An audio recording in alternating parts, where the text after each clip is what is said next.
uma honra e com muito temor ao Senhor aceitei o convite para estar aqui com vocês essa manhã. E muito obrigada pelo acolhimento, carinho e que eu tenho recebido desde a primeira ligação que a Elsa me fez me fazendo esse convite. Acho que essa igreja é interessante porque é a primeira vez que eu estou vendo, mas eu tenho 3 histórias nessa igreja. Que eles se encontraram aqui, de épocas completamente diferentes da minha vida. O Flávio e a Sandra, não sei se a Sandra está por aqui, mas eles, eu conheço o Fábio desde quando ele era bem pequeno, a gente foi da mesma igreja e ele veio para cá há muitos anos já. Depois a Elsa veio, como ela já falou, a gente se conhece de ministério há muito tempo. E antes dela se casar, antes de entrar no ministério, a gente se conheceu. E por último, a Giovana Abramo, que também entrou nessa história da minha vida, completando com graça. A gente foi num tempo também tão especial de pequeno grupo lá em São Paulo. Então, a gente vê o mover de Deus no corpo dele, que as pessoas vão se encontrando. E isso dá uma alegria tão grande, é uma satisfação tão grande de a gente ver que a gente vai passando e deixando marcas de Jesus, uma responsabilidade. E a gente vai recebendo essas marcas de Jesus também por essas pessoas que a gente vai encontrando. Então, eu tenho muito carinho por essa igreja, apesar de estar conhecendo hoje, assim, de ter tido o privilégio de estar aqui hoje. Como a Elsa disse, eu sou missionária da CRU Brasil, ainda é Cruzada Estudantil Profissional para Cristo, a gente só diminuiu o nome um pouquinho. É um ministério que tem um foco maior em estudantes universitários, que a gente entra nas universidades e alcança os jovens para Jesus, nessa fase tão especial que eles estão tendo, às vezes o primeiro curso, a primeira faculdade que estão fazendo. A gente tem ministério com igrejas, com atletas em ação, com atletas, com mulheres. A gente tem vários braços, sempre com o foco de alcançar as pessoas para Jesus, de dar oportunidade às pessoas de conhecerem a Jesus pessoalmente. Esse é o foco maior que a CRU tem. A CRU é uma organização grande, ela está nos Estados Unidos já há 70 anos. Essa semana a gente teve uma celebração do que Deus fez nos últimos 10 anos na CRU no mundo. Está em 192 países e foi assim uma alegria muito grande, tudo online. Hoje a gente chega em todos os países rapidinho. E foi uma alegria poder celebrar isso. Esses últimos anos, 15, 18 anos, eu tenho me dedicado ao cuidado do missionário. Eu falo que os missionários é um grupo ainda não alcançado, de cuidado, de amor, de treinamento, de preparo. Às vezes o missionário sai para as missões dentro do país ou fora do país, mas ele não foi preparado para aquilo, ele não tem o sustento dele, ele não tem a preparação para uma nova cidade, um novo país. E Deus tem me dado o privilégio de estar há 43 anos no ministério e poder estar hoje preparando os novos missionários para não cometerem os erros que eu cometi e servirem o Senhor com excelência. Então, é um privilégio muito grande essa fase do meu ministério, de poder estar compartilhando e poder estar ajudando e poder estar caminhando junto com missionários, de estar dando suporte, de estar visitando, de ver como que está a família dele, quais são as necessidades. Então, isso tem mudado muito a história da CRU no Brasil, Não é só no Brasil que a gente faz isso, mas com a visão, o trabalho, a dedicação que os missionários têm, porque estão sendo cuidados. Então, está sendo algo bem, bem especial mesmo, que Deus tem me dado esse privilégio de fazer. Bom, hoje eu quero, foi me dado um tema, acho que é o tema desse mês, de tudo que vai acontecer aqui na igreja. Antes disso, vocês receberam um folhetozinho. Aqui fala mais sobre o que é a CRU, né, os ministérios, tem os meus contatos e tem uma fichinha também. Se você tiver interesse de saber mais sobre o meu ministério, receber minhas cartas, preenche, no final a gente recolhe. E vai ser um prazer poder colocar você na lista de pessoas que vão estar orando por mim e recebendo notícias sobre o que Deus está fazendo através do meu ministério. E esse tema, né, um tema bastante desafiador, né, ter a mesma atitude de Cristo. Como que a gente faz isso? Né? Como que a gente pode ter a mesma atitude de Cristo? Mas a gente vai ver juntas isso, né? Alguma coisa que eu estou aprendendo também.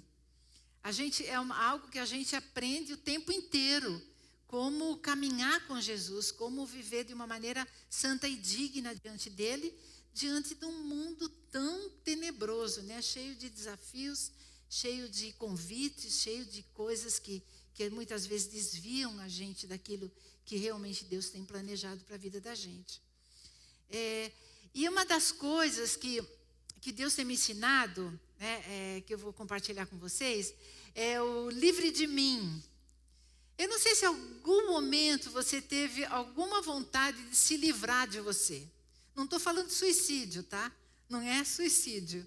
Mas se livrar daqueles maus hábitos, às vezes explosões que a gente tem, ou pensamentos, ou atitudes. Às vezes a gente tem vontade de, queria me livrar disso, né? Me livrar dessas coisas que eu luto com elas.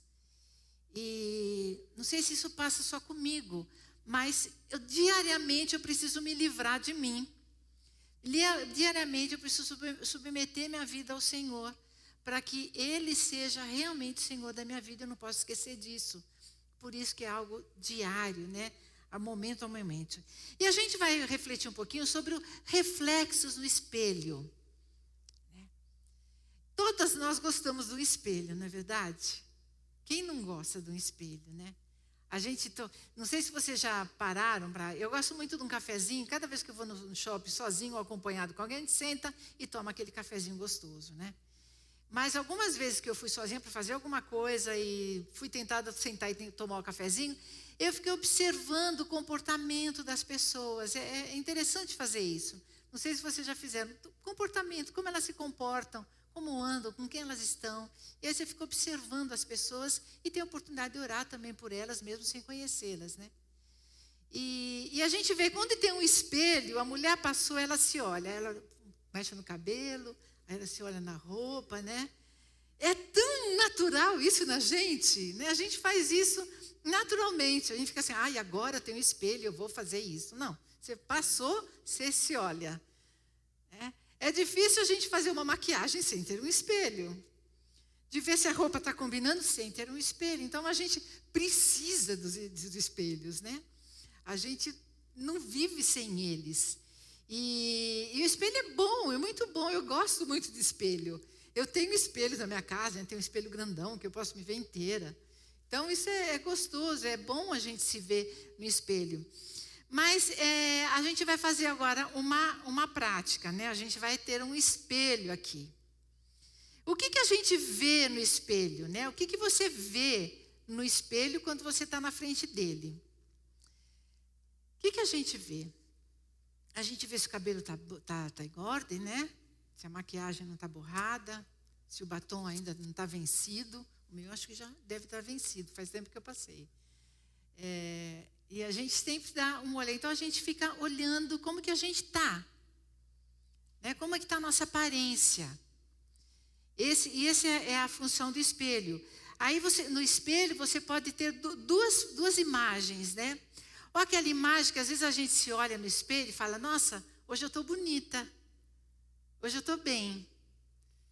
Hoje eu estou assim, tá legal, meu cabelo está bom. Parece que está diferente aquele dia.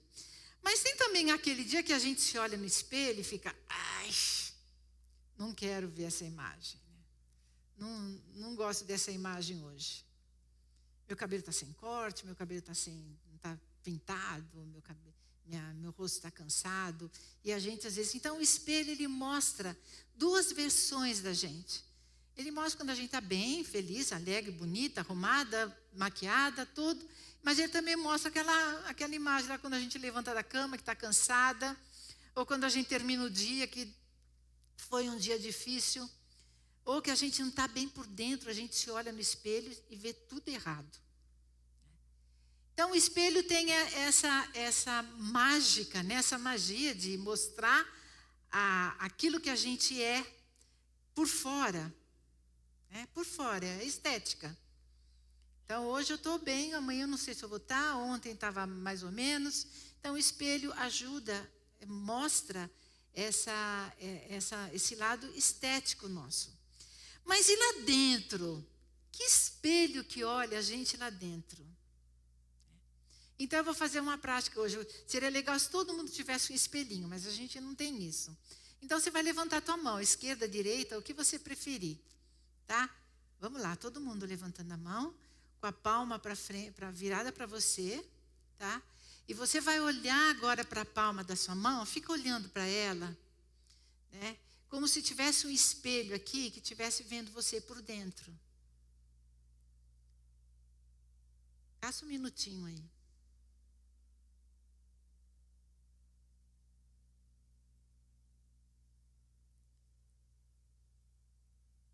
Esse espelho, só Deus pode refletir o que está dentro de você. É como que você está hoje? Quais são os seus sentimentos? Quais são suas alegrias? Quais são suas tristezas? Esse espelho que Deus vai refletir quem é realmente você por dentro. Então, eu queria trazer uma experiência que eu tive aqui, de uma bonequinha. Eu estava uma época aí da minha vida, eu fiz uma terapia, né? Que eu precisava ajeitar algumas coisas por dentro de mim. E aí fui fazer uma terapia. E numa das sessões, a minha psicóloga falou, olha, me trouxe uma bonequinha de pano, pequenininha assim. Você vai levar essa boneca e você vai voltar, no próximo encontro você vai trazê-la de volta. O nome dessa boneca é Madaizinha. Durante uma semana você vai conviver com ela. Você vai levar essa boneca para todos os lugares que você for, você vai levar essa bonequinha. Quando você estiver na tua casa, você coloca ela num lugar visível. Mas você vai levá-la com você em todo lugar. Eu falei, tá legal, bonitinha, bonequinha, achei bonitinha. Mas foi a experiência mais forte da minha vida. Foi o espelho que realmente me revelou. Porque eu olhava para a boneca e eu me via. E às vezes um dia eu joguei a boneca longe. Eu tinha vontade de jogar a boneca da janela. Eu batia na parede. Porque lá eu via as minhas fraquezas. Então a boneca me olhava e eu falei assim, nossa, é assim que eu sou. Né? Com as minhas fraquezas, com as minhas tristezas, com as minhas manias, os meus pecados. E aí quando eu saí, eu fui fiel, eu fiquei com a bonequinha o tempo inteiro. Mas quando eu saía, com bolsa grande sempre. Aí eu partia só para bolsa grande. Aí eu enfiava a boneca lá embaixo para ninguém ver. Era uma dinâmica que só eu e a psicóloga precisava ficar sabendo, ninguém mais precisa ficar sabendo que eu estou andando com uma bonequinha na mão, né, na bolsa. E eu deixava lá. Mas acho que no quarto dia, assim, eu comecei a perceber que eu escondia aquela boneca porque eu tinha vergonha de mim. Porque tem coisas fora do lugar na minha vida. Então, eu não queria que ninguém soubesse daquelas coisas. E foi um tempo, assim, de crescimento e de amadurecimento, e choro, e busca, e confessar pecado. E quando eu voltei com a bonequinha para o consultório, né, na sessão, e eu já entrei no consultório chorando, né? E eu contei para ela, ela falou, nossa, era exatamente isso que era o meu objetivo, você alcançou o objetivo. E eu deixei a bonequinha lá, mas assim, eu até hoje carrego essa boneca na minha mente, não? Porque foi o espelho que revelou quem que eu era. O que eu precisava mudar, o que Deus estava querendo formar e lapidar na minha vida. Então, às vezes, a gente tem alguns espelhos que a gente esconde, que a gente deixa lá dentro. Não quero que ninguém veja. Eu não quero que... Isso aqui não, vamos pegar aquele espelho que me deixa bonita, faz maquiagem, tarará. Mas aquele espelho do interior, não. Que lá ninguém precisa saber. E aí tem algumas coisas que a gente precisa lidar com elas, né? Relacionamentos. É uma das coisas que esses espelhos trazem à tona. Né? Relacionamentos que deram certo, relacionamentos que não deram certo, relacionamentos que frustraram, que magoaram, que marcaram a vida da gente. Tem a nossa família, né? Nossos pais, nossos irmãos. A gente tem aquele núcleo familiar, né? Que acontece muita coisa lá dentro, que é bênção na vida da gente, que a gente segura com garras assim fortes, para que ninguém, tipo aquele, eu posso falar mal da minha família, mas ninguém se atreva a fazer nenhum comentário. Por pior que a família seja, por pior que ele esteja, alguma situação que ele esteja fazendo, mas não se atreva a falar da minha família. Mas a gente pode. Né? Então, são algumas marcas que vão ficando da nossa própria família, do convívio com eles. E é bênção, porque nós somos diferentes. E o diferente não é errado. O diferente edifica a nossa vida. Mas às vezes a gente não entende isso e fica batendo de frente, né, com tudo. Outras coisas são as nossas fraquezas, né? É difícil lidar com as nossas fraquezas, com os nossos pecados, com o nosso temperamento, o nosso gênio, a nossa maneira de ser. E a gente fica, às vezes, se culpando. Por que eu sou assim? Fulano é melhor, porque olha que calma que a outra pessoa é. Por que eu sou tão explosiva? Ou por que eu sou tão calma? Podia explodir mais, assim, extravasa, né? Então, assim, a gente sempre lida com várias coisas. Aí a gente lida também com palavras dos outros, que as pessoas falam para a gente. E às vezes são palavras de morte, né? Às vezes são palavras de desânimo. E a gente fixa aquilo na nossa cabeça. O nosso trabalho também é um ambiente difícil, né? Creio que a maioria de vocês, ou se não todas, trabalham. E como é difícil, às vezes, lidar com as pessoas do nosso trabalho. Do ministério, né? Não sei quantos estão no ministério aqui. Às vezes a gente fala assim, você é missionária, então, nossa, que bom, não tem problema nenhum. Ixi, temos problemas, não é, Elza?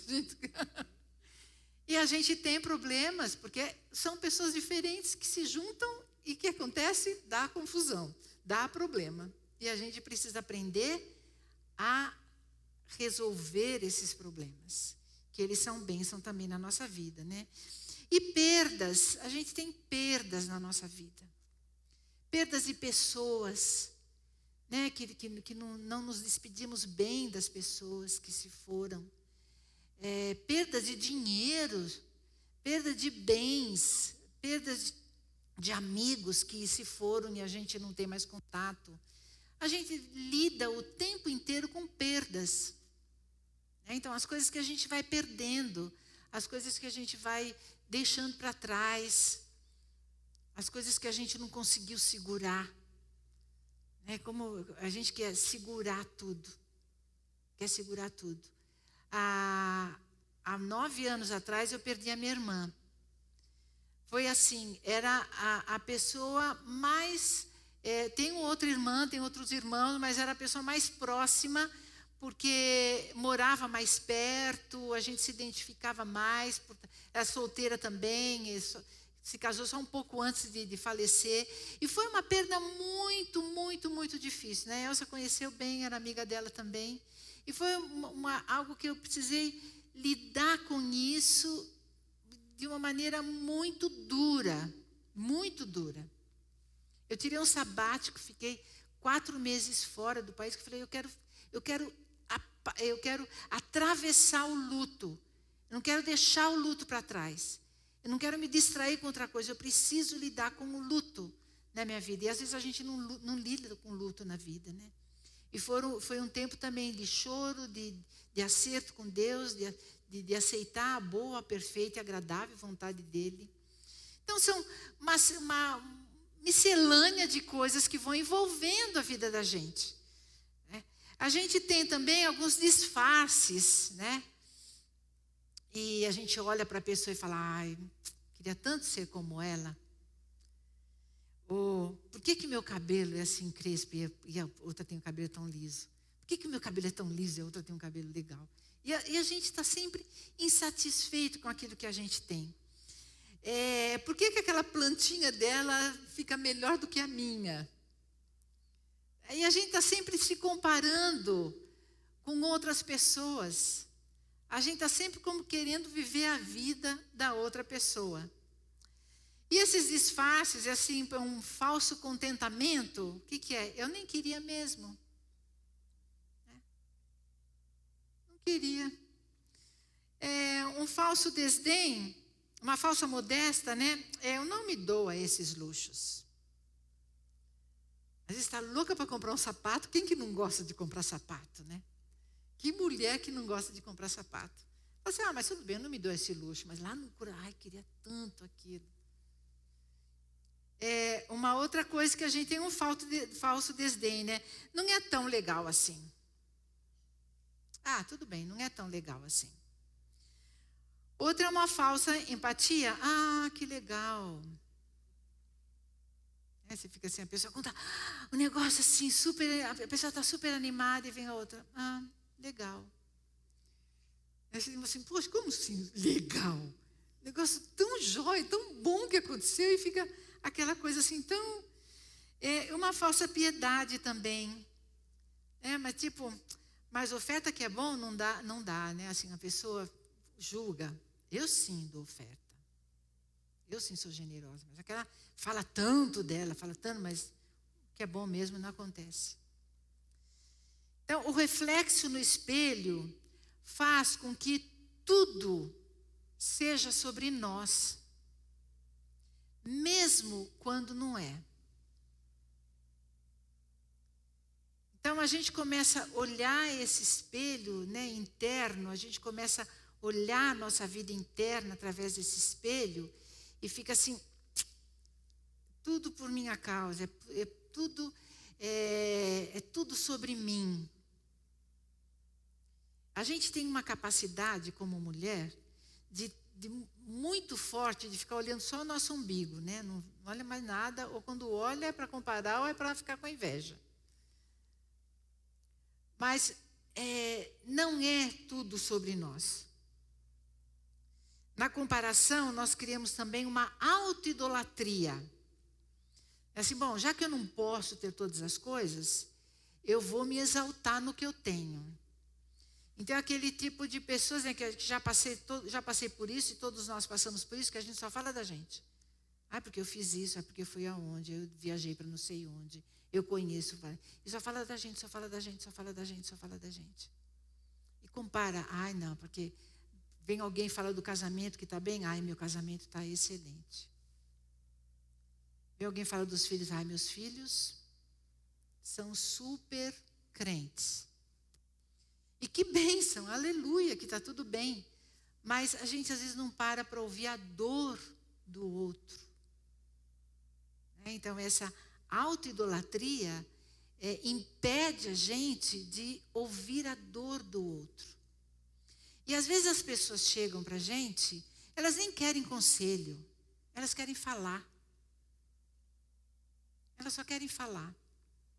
Eu lembro que 2 dias antes da morte da minha irmã, que ela já estava no hospital, sedada, eu amanheci chorando muito, muito, muito.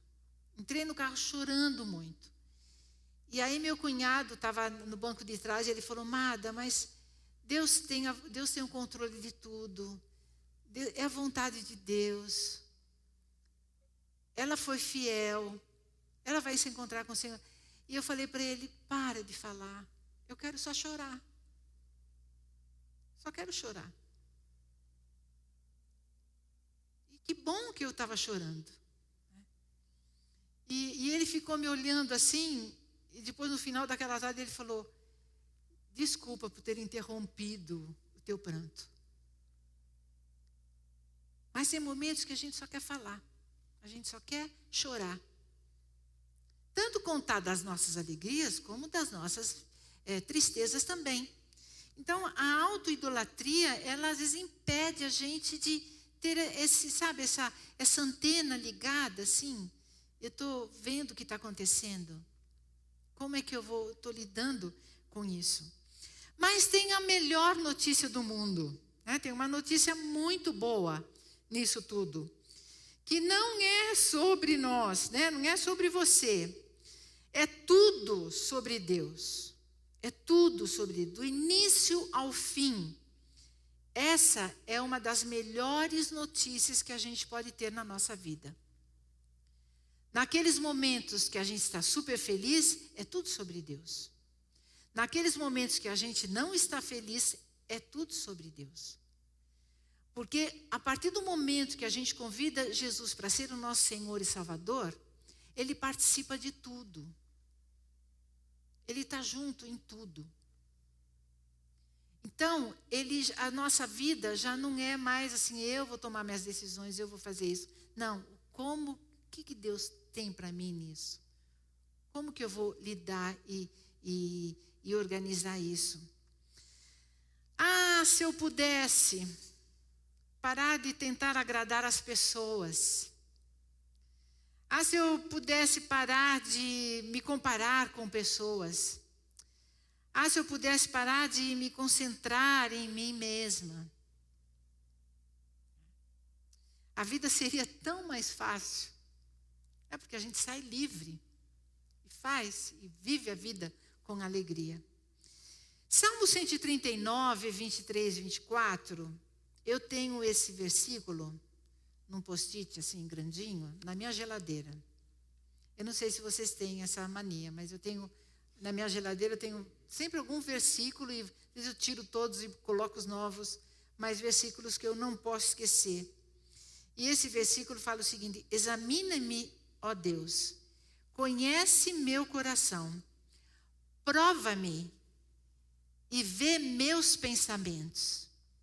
Mostra-me se há em mim algo que te ofende e conduze-me pelo caminho eterno.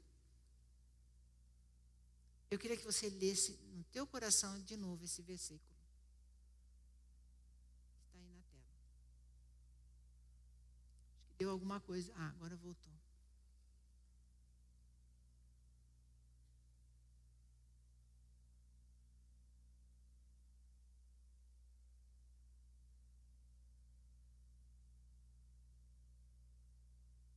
É forte, não é? É sério demais esse versículo. Examina-me. Com quem que a gente pode chegar e falar assim, olha, me examina? A gente está falando isso para Deus, que é aquele que nos faz olhar por dentro. Conhece o meu coração. Quem tem acesso ao nosso coração? Só Deus tem acesso ao nosso coração. Prova-me e vê meus pensamentos. Gente, isso é forte demais. Eu tenho até medo de ler. Porque pensamentos, a gente não compartilha tudo que a gente pensa.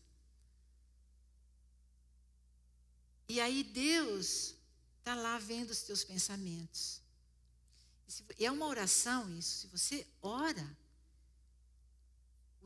usando esse versículo, é um compromisso altíssimo que está fazendo com Deus. Que Ele realmente vai te examinar, Ele realmente vai conhecer teu coração e Ele vai provar os teus pensamentos. Mostra-me se há em mim algo que eu te ofende e conduze-me pelo caminho eterno. Gente, é incrível. E eu tenho lá na minha geladeira, porque a cada dia eu preciso fazer essa oração. Falar, Senhor, eu não posso esquecer disso. Que eu te dei liberdade para o Senhor me examinar. Eu te dei liberdade para o Senhor conhecer meu coração. Eu te dei liberdade para o Senhor provar os meus pensamentos. Eu te dei liberdade para o Senhor mostrar o que que há de errado em mim em relação ao Senhor, que te ofende? E aí ele fica o dia inteiro, né, assim, buzinando na cabeça da gente. Opa, aqui não, peraí. Aqui tá bom. E a gente vai naquela comunhão com o Senhor, na respiração espiritual, né? Depois que a gente faz umas orações como essa, cada vez que a gente dá uma desviadinha, um pensamento, a gente lembra. Deus está sabendo, Senhor, controla aqui. E um outro versículo também, que também está lá na minha geladeira. Tenham cuidado com a maneira como vocês vivem, Efésios 5. Tenham cuidado com a maneira como vocês vivem. Que não seja como insensatos, mas como sábios, aproveitando ao máximo cada oportunidade. Então tem a nossa parte também. Eu preciso ter cuidado. Deus me dá inteligência, me dá sabedoria. E eu tenho que tomar essa decisão de me cuidar, de cuidar da maneira que eu vivo. Então eu tenho essa responsabilidade. Isso é fantástico, isso que muda realmente a nossa vida.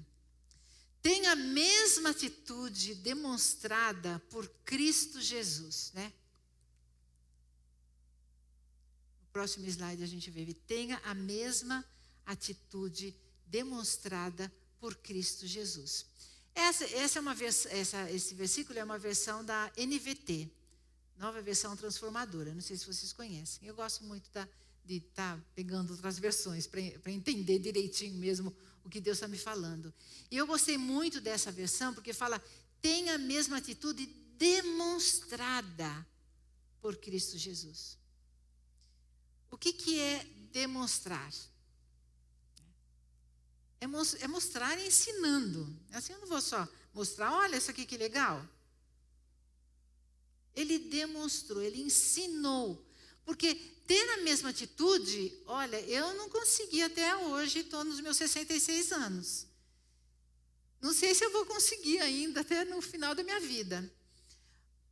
Mas quando eu olho a demonstração da graça, do amor de Deus e como Ele quer que eu viva, aí eu consigo viver mais ou menos, né?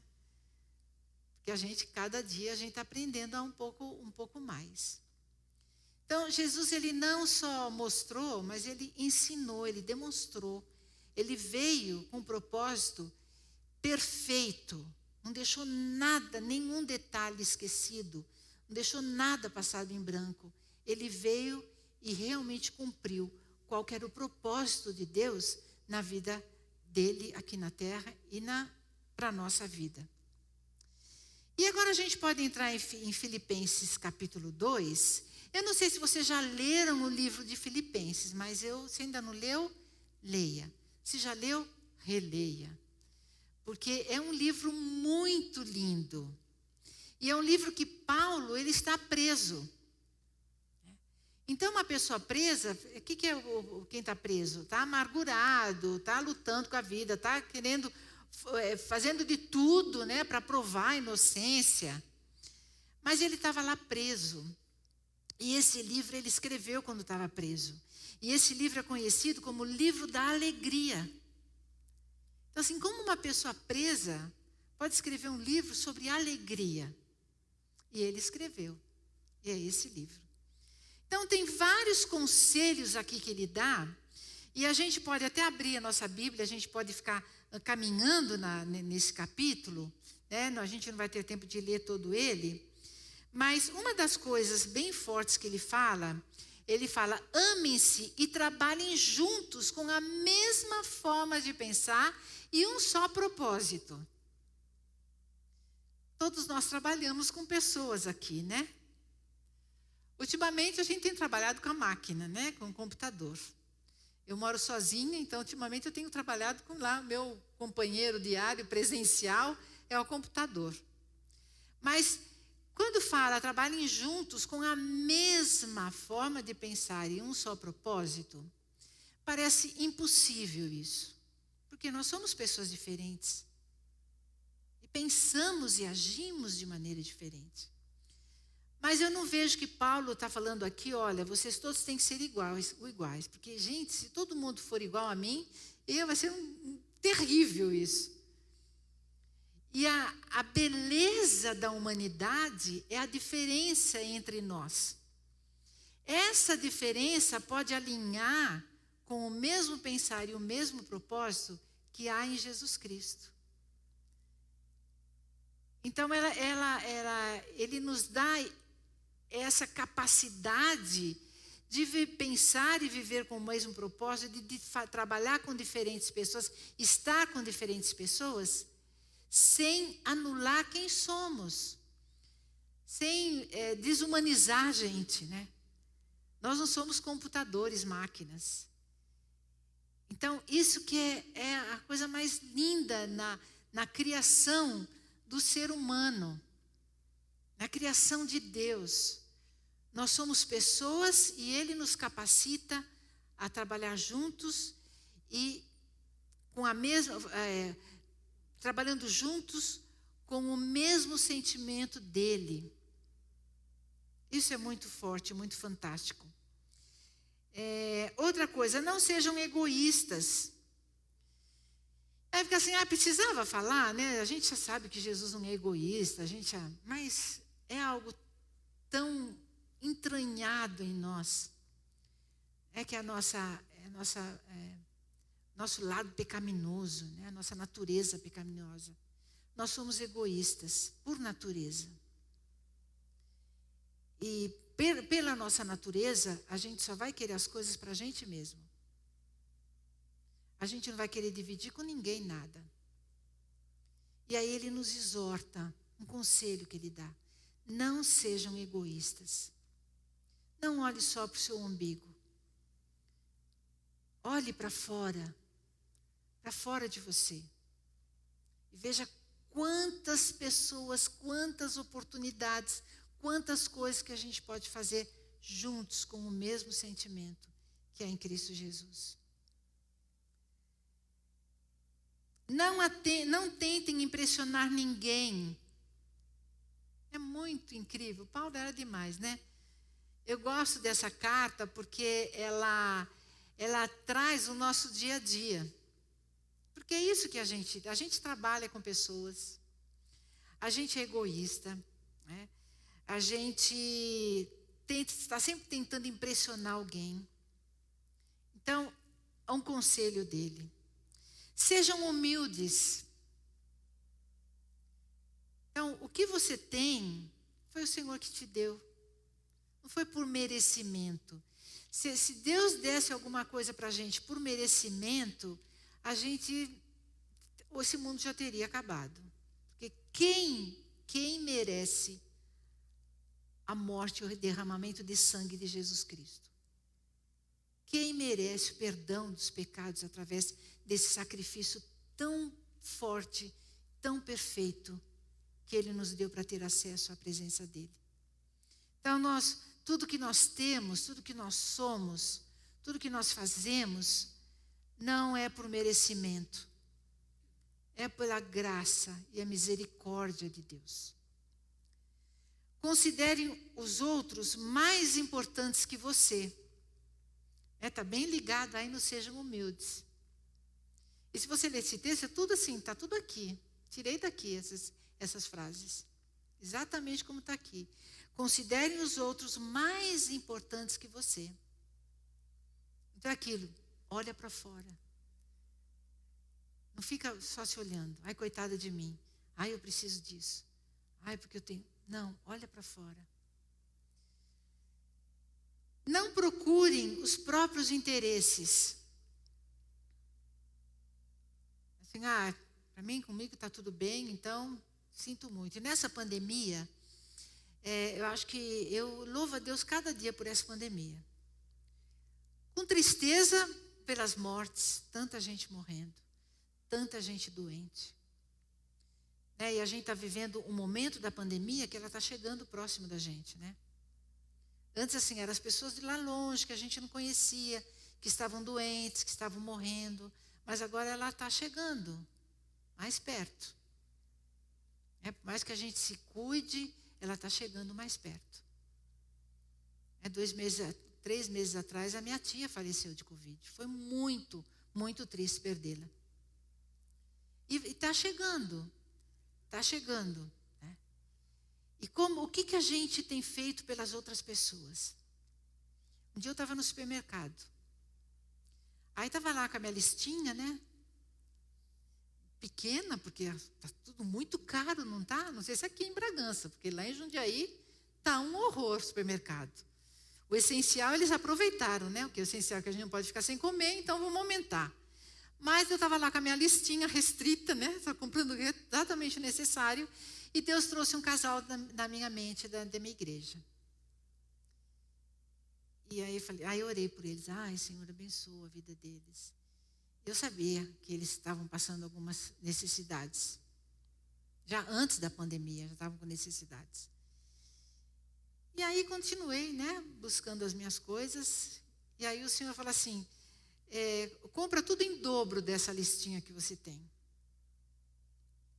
Aí eu falei, Senhor, não dá. Não dá, porque eu estou com dinheiro super apertado. Né? Eu sou missionário, eu vivo de ofertas. Alguns parceiros tinham parado de investir por desemprego. Então eu estava assim também lá selecionando, né, ajustando o meu orçamento. Falei, Senhor, se eu fizer uma compra igual, apesar que não é uma compra tão grande, mas eu vou ter dificuldade depois para pagar os meus compromissos. E aí o Senhor, compra. Eu assim, não quero ouvir. Né? Vou me distrair com outras coisas. E o Senhor, compra. Aí eu comecei. Voltei para as prateleiras que eu já tinha pego, comecei a pegar. Foi na seção de carne que eu tinha escolhido 2, 3 carnes para eu pegar, aí fui lá, peguei mais. No caixa já fui separando as sacolas, né? Comprei uma sacola daquela bonita que vende agora descartável, né? Descartável naquela lá, permanente, sei lá, como que chama aquilo. Bom, eu comprei uma sacola daquela e fui colocando tudo naquela sacola já no caixa. E aí, quando eu estava pagando, a alegria começou a brotar, né? Falei, Senhor, eu sei que está apertada minhas finanças, mas que privilégio poder fazer isso. Né? Entrei no carro e liguei para eles, falei, você está em casa? Estamos. Eu estou passando por aí. E aí eu falei, mas me espera na porta, porque eu não vou entrar, porque a gente estava no meio da primeira pandemia, que estava todo mundo assustado, não sabia o que estava acontecendo aí direito. E aí cheguei, eles estavam na porta, eu falei, olha, eu estava fazendo uma compra, e aí contei para eles o que aconteceu comigo lá no supermercado. Eu não sei do que vocês estão precisando, mas eu tenho certeza que Deus sabe. E aí eu fiz o que eu comprei para mim, eu comprei para vocês, e aqui está. Os dois me olharam e começaram a chorar. E ela abriu e falou, como você sabia que eu gostava dessas coisas? Eu falei, eu não sabia, mas Deus sabia. Deus sabia, porque eu acabei comprando até algumas coisas a mais para eles do que para mim. E foi assim, eu saí de lá tão feliz. Falei, Senhor, que privilégio, eu quero fazer isso mais vezes. Quem é o próximo? Assim, a alegria do Espírito veio assim, de poder olhar para fora de mim. E não ficar assim, o que eu tenho eu vou ficar aqui, porque pode faltar. E olha, naquele mês eu recebi uma oferta especial que cobriu todas as outras coisas que eu fiz para os outros. Que aí eu gostei da ideia. Eu falei, nossa, eu vou fazer... outra pessoa. Comecei a orar e Deus começou a trazer. Uma amiga minha que estava numa transição de ministério, para sair de uma agência e para outra. Aí com a pandemia tudo parou. E ela me ligou, ela falou, mas eu estou em casa, não sei o que faço, não tenho nada para fazer, eu estou ansiosa. Eu falei, olha, Deus tem o controle de tudo. Deus está nessa pandemia, Deus não está em quarentena, Ele não está em isolamento social, Ele está aqui, então vamos orar. E aí depois passou um tempo, ela me ligou, e comecei a fazer pão. Fiz pão e estou dando para os meus vizinhos. Aí fui lá, bato lá, olha, eu fiz um pão e lembrei de você, toma o pão. E começou a fazer pão e dar para um monte de gente, pessoas da igreja, e fazia pão e dava, fazia pão e dava. Aí passou um tempo, A igreja dela começou a se envolver também. Nossa, que ideia boa, né? Eu também achei boa ideia, comecei a fazer pão e dar para os meus vizinhos. Dar para minha irmã, para minha sobrinha que mora lá em Jundiaí também. Comecei a fazer pão também para eles.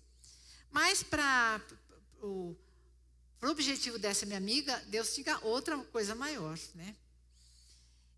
Ela, dentro da igreja, tinha uma chefe de cozinha, tinha uma outra que era confeiteira, e aí elas se juntaram e abriram uma confeitaria para ensinar a fazer pão e bolo para as mulheres de baixa renda, sem cobrar nada.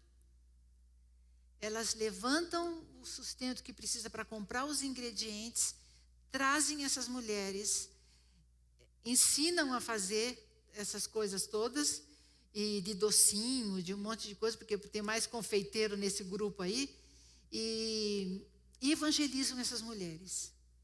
E está crescendo. Então, o que a gente tem, né? Quais são os interesses das pessoas, a necessidade das pessoas, e a gente às vezes nem pensa, como que eu posso ajudar?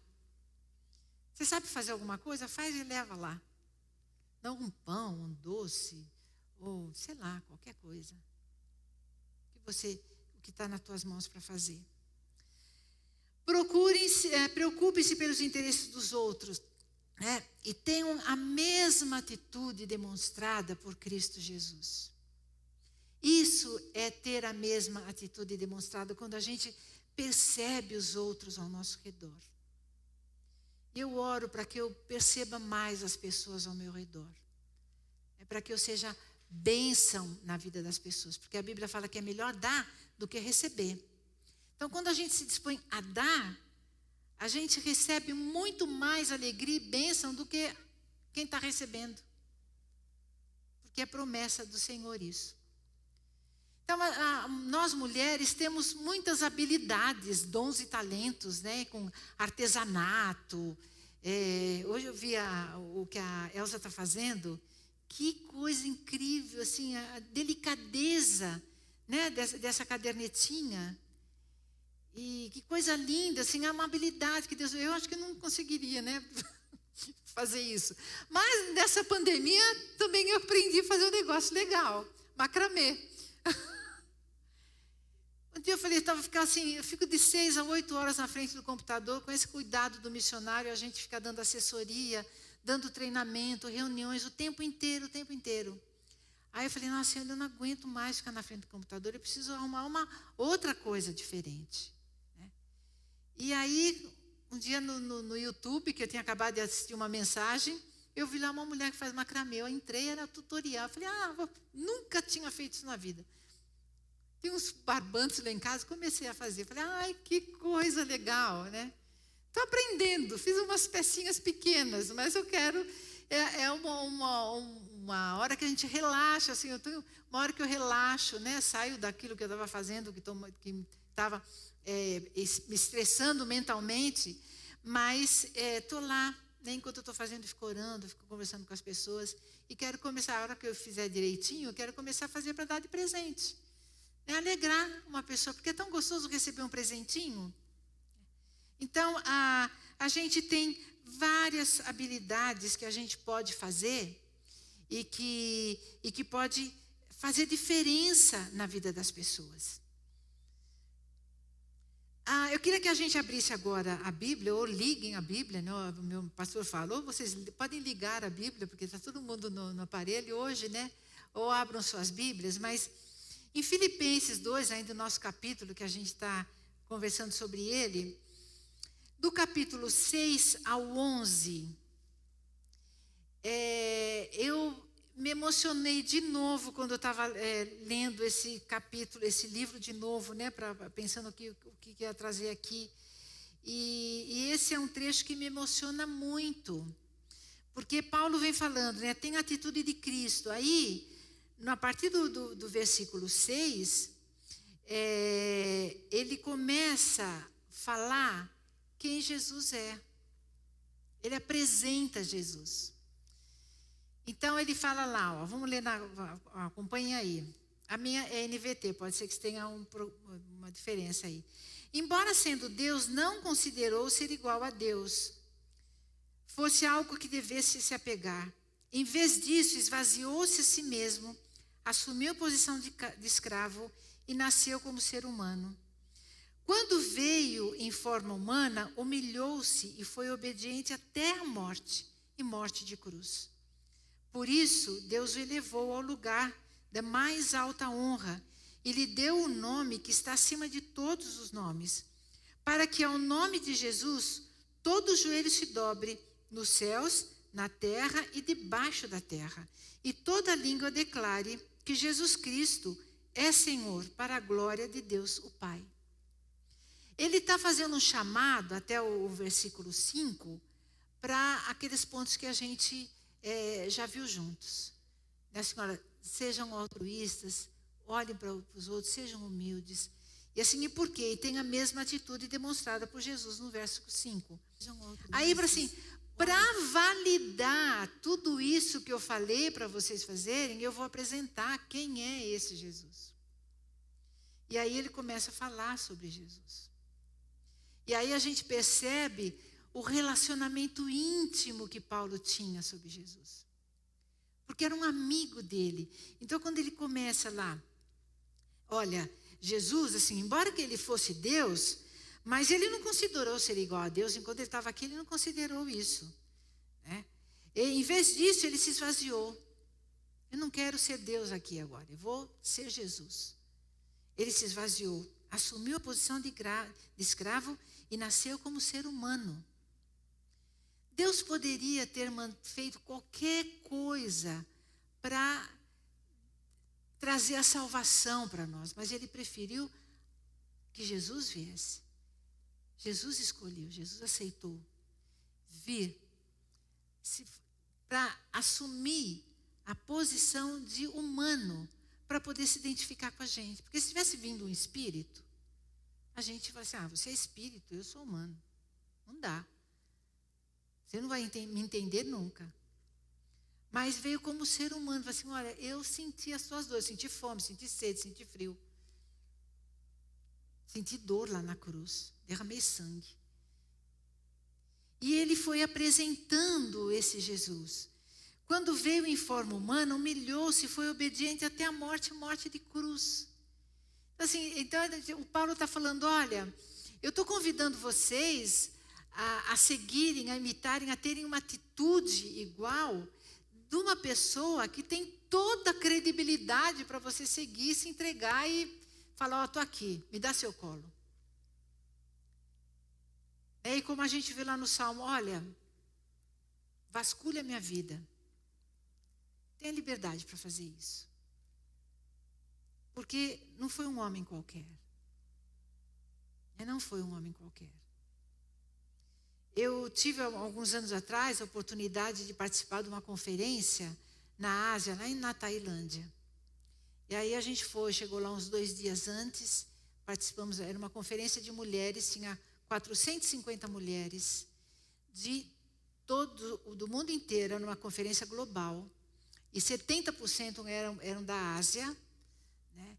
E muitas, embora não precisasse, estavam de máscara, como a gente está hoje, para não serem identificadas, porque moram em países fechados. Então, e aí eu tive a oportunidade de conhecer algumas coisas na Tailândia, e quem nos levou foi o Foster, que você conhece, e eles nos levaram a um templo budista. E era uma coisa assim, deprimente. Aquele Buda enorme, revestido de ouro. E aí, as pessoas lá, né, adorando aquilo. E quando nós saímos, né, a gente ficou comentando assim, esse Buda está lá morto. Mas Jesus não está morto. Embora um monte de gente não acredite, discuta, é contra, mas uma coisa ninguém pode negar, que Jesus ressuscitou. Que Jesus veio como Deus, Jesus veio como Filho de Deus, Jesus se entregou a vida dele por nós. Então, é esse Jesus que nós seguimos. É Ele que nos capacita a ter a mesma atitude que Ele demonstrou, que Ele mostrou, que Ele ensinou. Não é a gente que vai conseguir ser melhor, que ter agora daqui para frente, pronto, minha vida vai ser, nossa, só Jesus, né? Não. A gente vai continuar tendo as nossas lutas e dificuldades, como sempre tivemos. E só vai terminar quando chegar lá no céu. Mas qual é a nossa atitude diante do mundo, diante da gente mesmo, diante das pessoas, diante de tudo que a gente enfrenta no dia a dia? É a minha atitude que enche meu coração de raiva, de remorso, de mágoa, ou transformo tudo isso, mesmo sentindo tudo isso, mas eu posso funilar para ter a mesma atitude que Ele, porque Ele capacita a gente a ter isso. Ele que ensina a gente a perdoar. Eu, naturalmente, não tenho capacidade de perdoar ninguém. A gente não perdoa. E como mulher, a gente tem uma facilidade muito grande, parece que tem um espaço maior na nossa cabeça, né? De ficar guardando aquelas coisas que fizeram com a gente, ou a gente fez com os outros. Então, assim, dá liberdade para Deus entrar nesses espaços e falar: Senhor, examina aqui minha mente, meu coração. Prova o meu sentimento, os meus pensamentos. Então, é essa liberdade que Deus nos dá. Façam tudo sem queixas e nem discussões. Eita, coisa difícil também, hein, gente? Fazer tudo sem se queixar, sem discutir, sem reclamar. Mas está lá, em Filipenses 2. Levem uma vida pura e inculpável como filhos de Deus. Tenham uma vida leve, suave, mesmo vivendo tudo isso que a gente conversou aqui. Mas que o Senhor tenha liberdade. Apegue-se firmemente à mensagem de vida. Ele fala lá, nesse trecho. Leia depois esse capítulo de novo, inteiro. Então, apegue-se firmemente à mensagem de vida. E eu queria terminar contando algumas histórias. Né? Eu queria até passar um vídeo, mas acho que não ia dar, tinha legenda e não ia dar para ver direito. Mas é um vídeo sobre, eu não sei se vocês já ouviram, um punhado de arroz. Em 1910, na Índia, numa cidade muito pobre, uma mulher decidiu que ela queria ajudar a igreja para sustentar missionários. Então, o que ela tinha para dar? Ela começou a fazer o seguinte: todas as refeições que ela fazia para a família, ela pegava um punhado de arroz, enfiava a mão no pote e punha num outro potinho. Todas as refeições, toda vez que ela ia fazer arroz, ela pegava um punhado e colocava naquele potinho. E no final da semana ela levava lá para a igreja. Falava: essa é a minha oferta. E as pessoas começaram a ouvir e começaram a fazer também. Punhado de arroz. E aí todo mundo levava para a igreja. Então a igreja começou a vender esse arroz. E com o dinheiro vendido, começou a trabalhar com ação social, com coisas da cidade, no povoado, e trazer missionários para cuidar da igreja, das pessoas, e começou a crescer. Em 2009, 2010, né, eles levantaram com um punhado de arroz, $1,5 milhão. Porque aí as pessoas começaram a ver que tinham mais coisas para dar. Não era só o punhado de arroz. Então, era gravetos, era legumes, era tudo que eles tinham, que eles produziam, eles começaram a levar. E eram pessoas muito, muito pobres. Isso começou a crescer.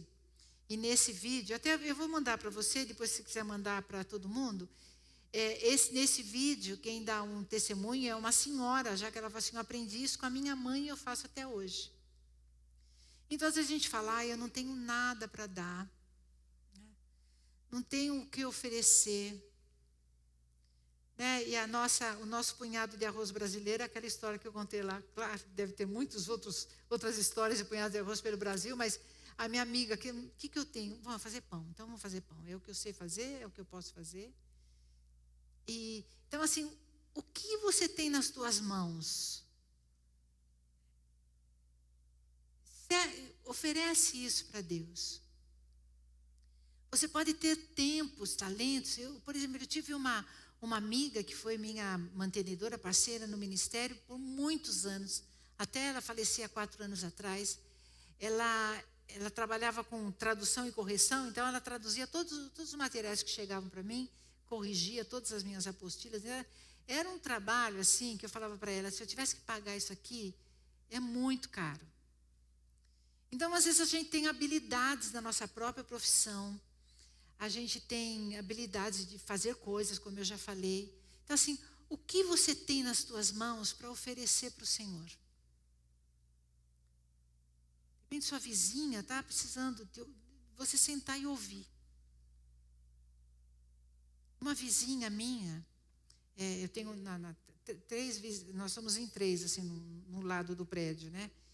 E aí, um casal aqui do lado, que eles não são cristãos, mas eu já convidei para jantar em casa.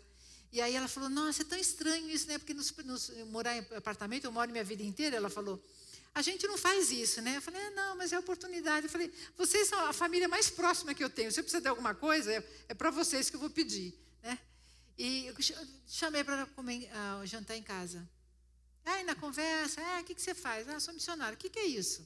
Aí fui lá e comecei a falar de Jesus e tal. Eu vi que ela ficou meio constrangida, e depois ela me encontrou no estacionamento. Aí ela falou, eu era presbiteriana e deixei a igreja e o Senhor por muitos anos.